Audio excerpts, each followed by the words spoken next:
मैंने श्रीमद् भगवद गीता तब तक नहीं पढ़ी थी जब तक मुझे ये ज्ञान नहीं हुआ कि हम सब आत्माएं हैं और ये जिंदगी हम आत्माओं के लिए एक इम्तिहान है अपने अंदर से अपने सबसे अच्छे रूप को बाहर निकालने का। और भगवद गीता इस इम्तिहान को पास करने की एक अहम किताब। भगवद गीता के 18 अध्याय हैं और ये संस्कृत में परमात्मा द्वारा दी गई थी।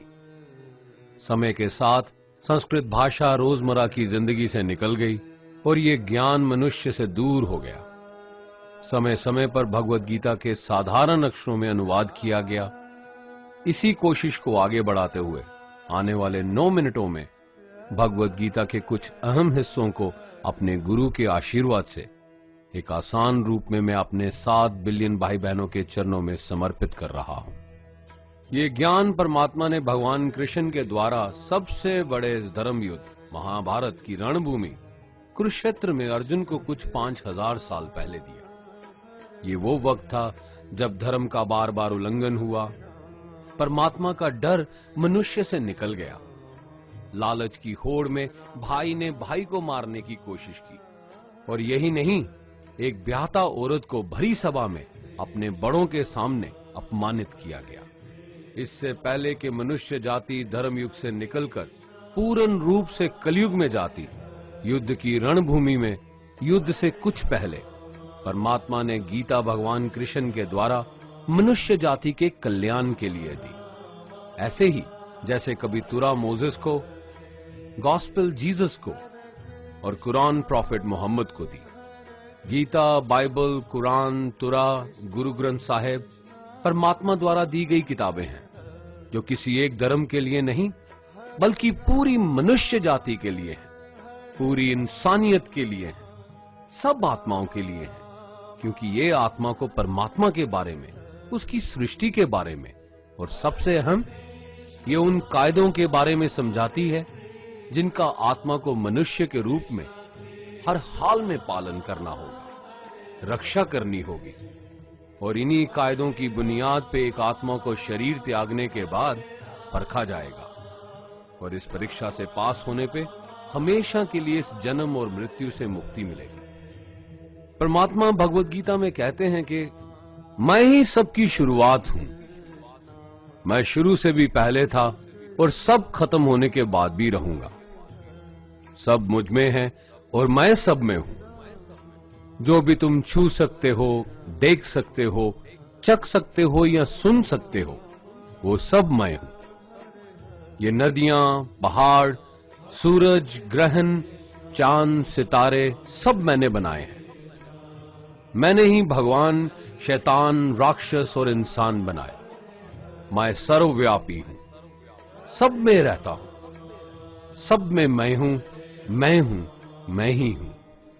मैं ही ब्रह्मा बन के सब बनाता हूं और रुद्रा बन के सब नष्ट कर देता हूं। मैं ये सृष्टि यूं ही बनाता और तोड़ता रहूंगा ताकि आत्माओं को मौके मिल सके इस जन्म और मृत्यु से एक दिन मोक्ष पाने को, हमेशा के लिए परमात्मा के साथ रहने को। भगवद गीता कहती है कि इस सबसे बड़ी परीक्षा के लिए परमात्मा ने प्रकृति का निर्माण 5 तत्व हवा, अग्नि, जल, पृथ्वी और ईथर से किया, जिन्हें हम छू के, चख के, सूंघ के, देख के समझ सकते हैं। पर खुद परमात्मा इन 5 इंद्रियों की समझ से बाहर है। उन्हें आत्मा इन इंद्रियों से नहीं जान सकती।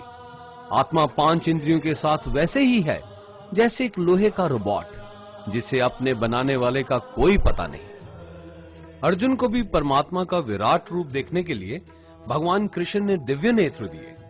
भगवद गीता समझाती है कि आत्मा अजन्मी है, इसे कोई मार नहीं सकता, कोई जला नहीं सकता, डुबा नहीं सकता, काट नहीं सकता।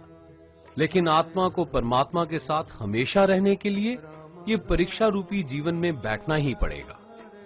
इस परीक्षा के लिए परमात्मा से बिछुड़ के आत्मा को पृथ्वी पे किसी न किसी रूप में जन्म लेना पड़ता है और 88 करोड़ जोनियों को जीने और भोगने के बाद एक आत्मा को मनुष्य का शरीर और दिमाग मिलता है इस सबसे बड़ी मर्यादाओं की परीक्षा में बैठने के लिए। हर मनुष्य को इस पूरी परीक्षा के दौरान तरह तरह की अच्छी और बुरी भावनाओं के चक्रव्यूह में अपने ही भाई बहन या मित्रों के साथ डाला जाता है, जिसमें हर आत्मा को अपने अंदर के तामसिक और राजसिक अवगुणों से निकल के सात्विक जीवन में प्रवेश करने के मौके मिलते हैं। हमारे तामसिक गुण वो हैं जो हमारे अंदर हीन भावना पैदा करके हमें खुद को उदास और नुकसान पहुंचाते हैं, और हमारे राजसिक गुण हमें ईर्ष्यालु और लोभी बना के दूसरों के प्रति नुकसान पहुंचा सकते हैं। इस परीक्षा के दौरान हर आत्मा को तामसिक और राजसिक गुणों को खत्म करके अपने सात्विक गुणों से परिचित होना पड़ेगा। सात्विक गुण वो हैं जो आत्मा को अपने आसपास की हर चीज से जोड़े और उन्हें प्यार करना सिखाते हैं। परीक्षा के दौरान हर आत्मा को जीवन के चारों स्तंभ धर्म, अर्थ, काम और मोक्ष का ज्ञान पाके ही मुक्ति मिलती है। यही वो द्वार है जिन्हें समझ के ही आत्मा परमात्मा को समझ सकती है। पहला द्वार धर्म का है और शेर इसका प्रतीक है। धर्म वही है जो गीता में लिखा हुआ है, वेदों में लिखा हुआ है, गुरु ग्रंथ साहिब, बाइबल या कुरान में लिखा है। धर्म वही है जो धारण किया हुआ है, जिसे आपका दिल मानता है, जैसे झूठ नहीं बोलना, चोरी नहीं करना, भगवान का निरादर नहीं करना, दूसरों को नुकसान नहीं देना, यही सब धर्म है। और हर आत्मा को अपने जीवन काल में हर समय धर्म का पालन करना होगा और उसकी रक्षा करनी होगी। दूसरा द्वार अर्थ का है और घोड़ा इसका प्रतीक है। हर आत्मा अपने हर जीवन काल में अपने पृथ्वी पे होने का अर्थ या मूल कारण समझेगी। इस जिंदगी में भोगने वाली चीजें और रिश्तों का आनंद लेगी।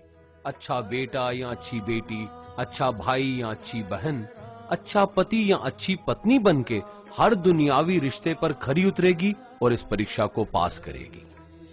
तीसरा द्वार काम का है।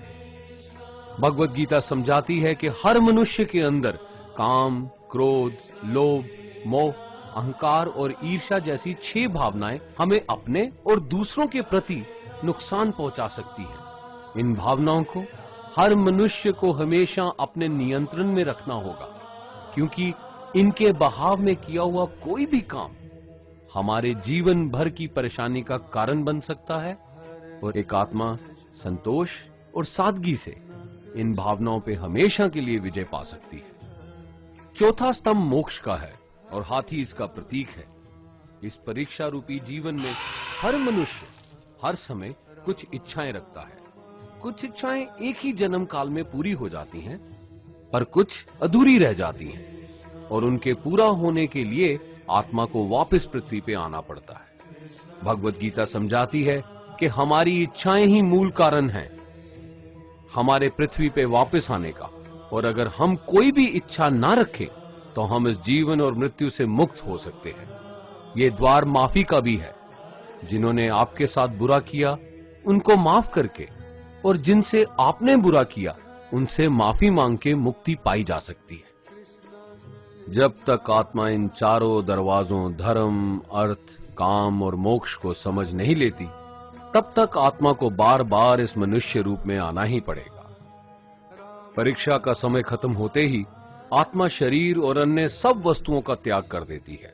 जो भी संसार में रहकर बनाया वो अब किसी और का होगा, और आत्मा अपने कर्मों के फैसले के लिए चली जाती है। आत्मा के अच्छे बुरे कर्मों का हिसाब होता है। अपने अच्छे कर्मों के लिए आत्मा कुछ वक्त के लिए स्वर्ग और दुष्कर्मों के लिए नरक पे चले जाती है। नरक में आत्मा को अपने पापों के अनुकूल सजाएं मिलती हैं, पर सजा खत्म होने के बाद आत्मा को फिर से एक नया शरीर और नया दिमाग मिलता है इस परीक्षा में फिर से बैठने के लिए। और हर परीक्षा में वही सब फिर दोहराया जाएगा, जिंदगी के 4 स्तंभ धर्म, अर्थ, काम और मोक्ष को समझने के लिए। हर जन्म में अपने कई जन्मों के कर्मों के हिसाब से हर आत्मा को कभी अच्छे और कभी बुरे हालातों से जाना पड़ता है। लेकिन जब तक आत्मा परमात्मा के साथ योग को नहीं समझ लेती, वो मुक्ति नहीं पा सकती। भगवत गीता समझाती है कि मनुष्य अपने शरीर, दिमाग या दिल से भगवान को पा सकता है। शरीर द्वारा किए कर्मों के माध्यम से परमात्मा को पाने को कर्म योग कहते हैं। ऐसे कर्म जो परमात्मा की इच्छा से हों और दूसरों के कल्याण के लिए हों। वाल्मीकि ने रामायण लिख के श्रवण ने अपने माता पिता की सेवा और उन्हें चारधाम की यात्रा करवा के, मदर टेरेसा ने अपने प्यार और सेवा के माध्यम से, और मैडम क्यूरी ने वैज्ञानिक खोज में अपने जीवन का बलिदान देके अपने कर्मों द्वारा परमात्मा को पाया। भगवत गीता समझाती है कि एक आत्मा दिमाग से भी परमात्मा के साथ योग लगा सकती है। इसे राजा योग कहते हैं, क्योंकि दिमाग या मस्तिष्क सब इंद्रियों का राजा है। एक मनुष्य अपनी आस्था, सांस प्रणाली, आसन, अभ्यास, साधना और तपस्या से परमात्मा को इस योग के रास्ते पा लेता है। इस योग को समझने के लिए हमें अपने अंदर की एनर्जीज यानी चक्रा और कुंडालिनी को समझना पड़ेगा। आत्मा मस्तिष्क से मेडिटेशन या ध्यान लगा के परमात्मा के साथ योग लगा सकती है। शंकराचार्य, स्वामी परमहंस, स्वामी विवेकानंद और उनके जैसे कई योगी इस योग के रास्ते परमात्मा के साथ संधि लगा पाए। परमात्मा भगवत गीता में कहते हैं कि अगर किसी आत्मा को धर्म ना भी समझ आए, योग ना भी समझ आए, पर अगर वो मेरी शरण में आ जाए तो मैं उसके सारे पाप माफ कर देता हूं। परमात्मा को ऐसी दिल की गहराइयों से पुकार के पाने को भक्ति योग कहते हैं। चैतन्य महाप्रभु, मीराबाई और भगवान हनुमान इस योग के सबसे बड़े उदाहरण हैं। लेकिन कभी आत्मा अपने होने का मूल कारण भूल के धर्म का उल्लंघन करे या पाप के रास्ते पे निकल जाए तो उसे ठीक करने के लिए परमात्मा खुद किसी रूप में पृथ्वी पे जन्म लेते हैं।